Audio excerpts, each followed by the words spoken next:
Hey y'all, it's Michael, and so the first Saturday of May is called Free Comic Book Day. It started a while back. There's the website, you can go on freecomicbookday.com, basically to promote comic books and like comic book shops. And I recently did a comic book haul in my recent vlog. I'll put a link and a timestamp down below, so if you want to see the books that I got from that day, check it out. The way it works in my city is that at the comic book store, we only have one comic book store here. So there's a table and you get one free comic book just for going in. But if you do purchase something, you get an additional comic book for every $5 that you spend. So let's say you spend $10, you get two free comic books in addition to the free comic book that you just previously got. So you get three comic books, which is actually really cool. So what I thought is similar to the vlog reviews that I have been doing recently is, since these comic books are really short, what I'll do is as I read them along, I'll let you guys know the thoughts and my feelings on the book. So the first book that I'm going to be talking about is Shuri by Nnedi Okorafor, illustrated by Leonardo Romero and Jordi Belair.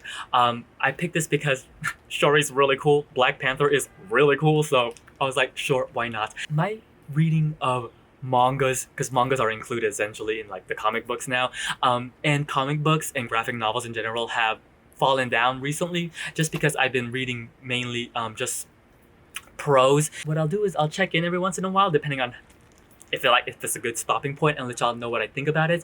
And then at the end, I'll do a conclusive overall thoughts. So yeah, let's go. So I just finished reading Shuri by Nnedi Okorafor, illustrated by Leonardo Romero and Jordi Belair.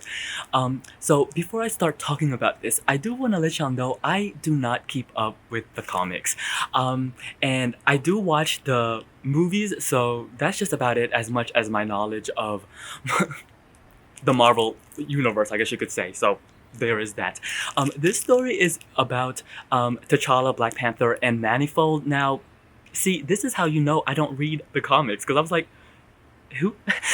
Now, they're going on a mission to space for what? I don't know, because I just mentioned that I don't read the comics.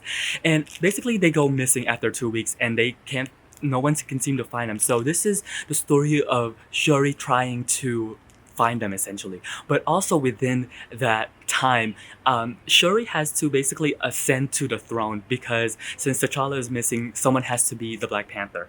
And we just go from there.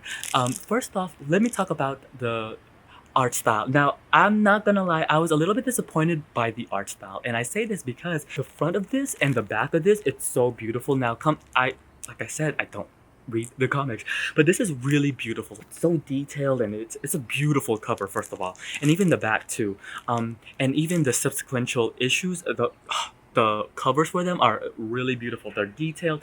Now, for the actual panels themselves, that was a little bit disappointing for me, because it's not as detailed as this. It doesn't carry the same vibe. Action scenes on here are really cool, and they are great. The way it flows from panels to panels, I thought it was really great. But just the style itself, it was a little bit disappointing for me. I was kind of underwhelmed by it. The story-wise, now the story is actually really, really fun. It was fun to read, like the act of reading it was fun, and there were moments where like the cameos and whatnot, I was like, oh, this is really cool. And I loved the mentioning of the other characters and whatnot, the things about like family and like community is so important here, and I really love that topic. That's one of the things that I really enjoyed from Black Panther. It introduces something towards the end, especially about like all of Africa coming together, and I'm really intrigued to see that. Also, watching this after Endgame, it's really, I was like, whoa, okay. So that was a really interesting aspect of that. And I had such a fun time reading it, and see, like, there's this fun banter about it that I really did enjoy. And the beats, like the plotting pacing of it, I thought that was like really fun. There is a part in here though, I was like, it was a little bit underwhelming. I guess you could say the villain, I don't know what's gonna happen. Maybe he'll appear back, the villain. So I guess a surprise villain. I don't want to spoil anything if you do read it. But I was like, that was really fast. And during that part, the panels, I was just like, whoa, that happened really fast. It just happened within like 2 pages, but it was a little bit,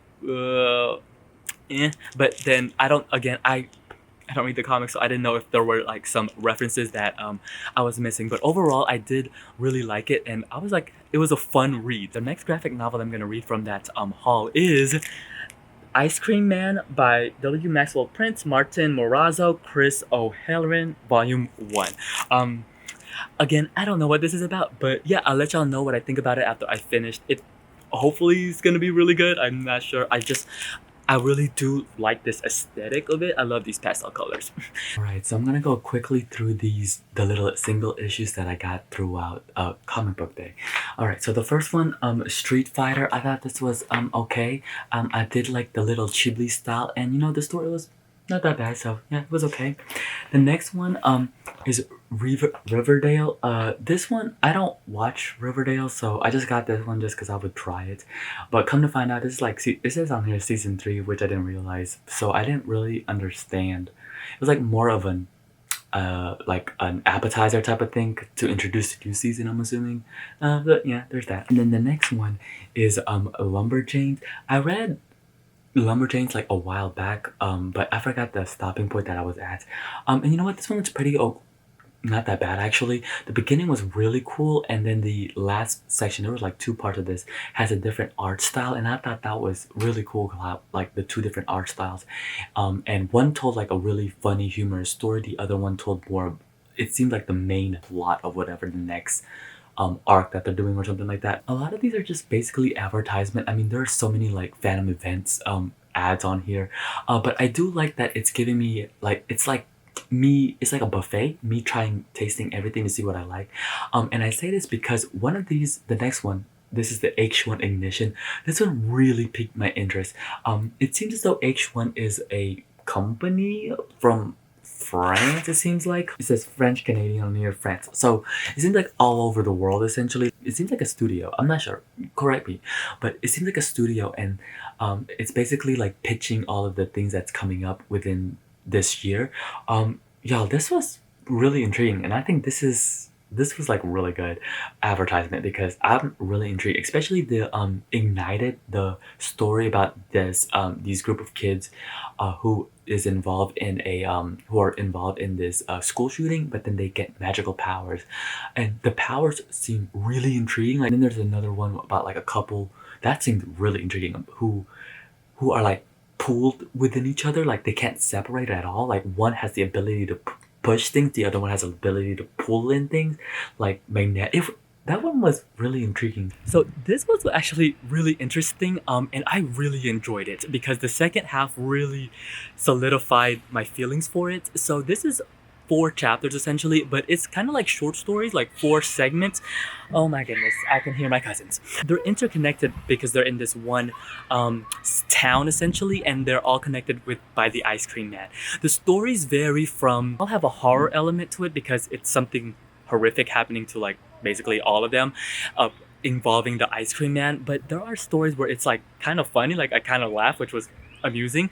And then there's some really heartfelt, dramatic, really introspective moments in here that I was like, oh, this is really interesting, and I was really enjoying it. Since I do read a lot of short stories, that's how I perceived it, where they were separate individual short stories, or like segments essentially. I don't know what the proper term for it is in graphic novel form, and they were connected, but it also had this thematic like follow through throughout all the whole thing that I was really enjoying.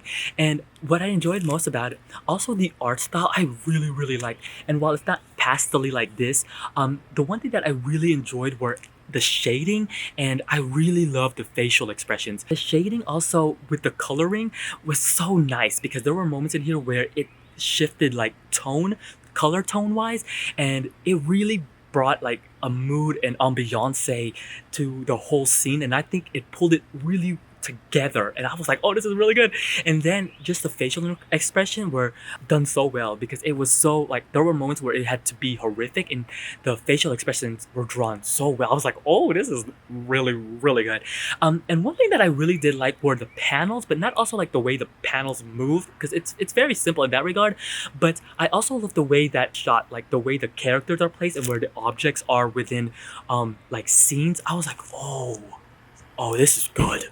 This is really good, and I'm really actually intrigued to see where the stories are, where it's gonna go, and I just really liked it. I say that the two like later stories were a little bit more enjoyable for me is because I think when I was reading it, I really, the first two was like, where is this going? It felt a little bit not connective, and I think the last two really like bind it together. Because the first two, I was like, I just thought it was gonna be like another one of those like paranormal type of stories, and like it, I was just like, okay. But I think it got better, especially the second story too, compared to the first one. I thought it got a little bit better, and it started like really falling into place. And so at the end, I was like, oh, this I really liked it. I thought I would let you know the next graphic novel that I'm gonna be reading, and that's Descender, Volume 1, 10 Stars by Jeff Lemire and Dustin Nguyen. I don't know what this is about, but I'll let y'all know when I finish it. Alright, I thought I would talk about the next collection of the comics that I read. So the first one is Maggie's Little Lulu in World's Best Comic Book. I'm gonna be honest with y'all, I didn't like this, but yeah, I didn't like it. It's kind of boring. The next one, DC Year of the Villain. Y'all, this was so good. This is exactly what I feel as though these type of like free comic book things should do. It should make me want to like seek out the rest of the story, and this does that exactly. I was really intrigued. This is sectioned off into three little like chapters. The first one is Doom, Leviathan, and Justice, and it's basically Lex Luthor has a plan to get Mother of the Multiverse to destroy the world or something. I don't know, because I don't really know what his true plan is. I really want to see what's gonna happen. It seems like a really interesting plot line on what Lex Luthor was gonna do, and since I don't read the comic books, there were like some really cool design characters on here, and I guess but this is so cool. Like this I would put up right like on my wall, like all it is. This was so cool. And some of these I don't even know who they are, but yeah, I thought it was really cool. This did exactly its job. I am really intrigued to see what happens next. The next one I read was Deadly Class Killer Set. To be honest with you, I haven't read Deadly Class or I haven't watched the TV show. I checked it out at the library one time, but I had to return it back. I just didn't get to it in time. And I thought this was kind of boring. Like, yeah. So yeah, there's that. The next one, this was the first manga essentially that I read, and this is Witch Hat Atelier. And then there's a section on here for Cardcaptor Sakura, and then Magus of the Library.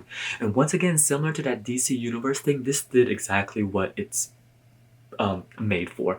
It low-key, it made me want to check out all of these three.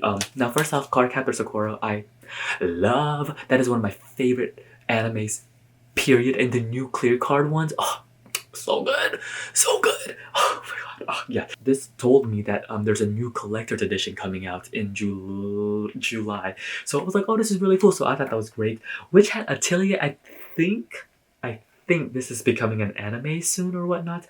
But I am really intrigued. This Magus of the Library one, this one looks really good. The one thing that I really love about Witch Hat Atelier, the art was great. And it's great because, you know, manga, you read it in like the small compact size book.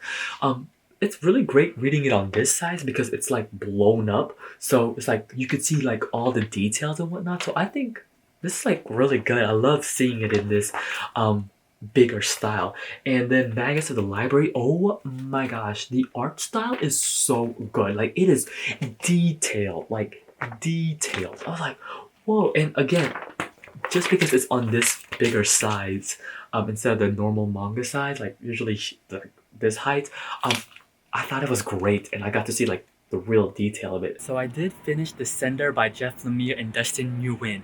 This one I really like this is my favorite out of the bunch that I've read so far. This is a sci-fi fiction graphic novel, and it is first off beautifully colored and drawn. It has this sketchy look to it, but my favorite aspect is the watercoloring.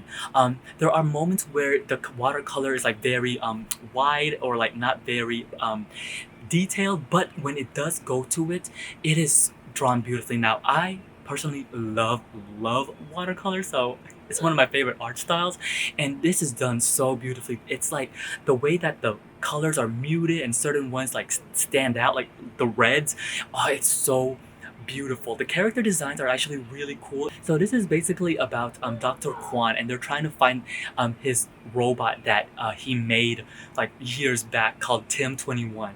And the reason why they're trying to find Tim 21 is because he actually holds some information due to these things called the Harvesters that came out and wiped out basically all the planet. And so now there's like a bounty on these mercenaries, and while they're trying to figure out what happened and how they can stop the harvesters and see like what the situation is with that. The pacing of it has like the beats are just so much fun. It's like one of those really fun action adventure type of stories that I really like from graphic novels. The thing though is it can feel, there are moments in here where I can see it feels very standard, like the way the story is and the characters, it feels very like so science fictiony, but one thing about it is that it feels a little bit elevated in my opinion, because I'm really intrigued to see where the story goes from here. The next one after this is Coda Volume 1 by Simon Spurrier and Matthias Bergara.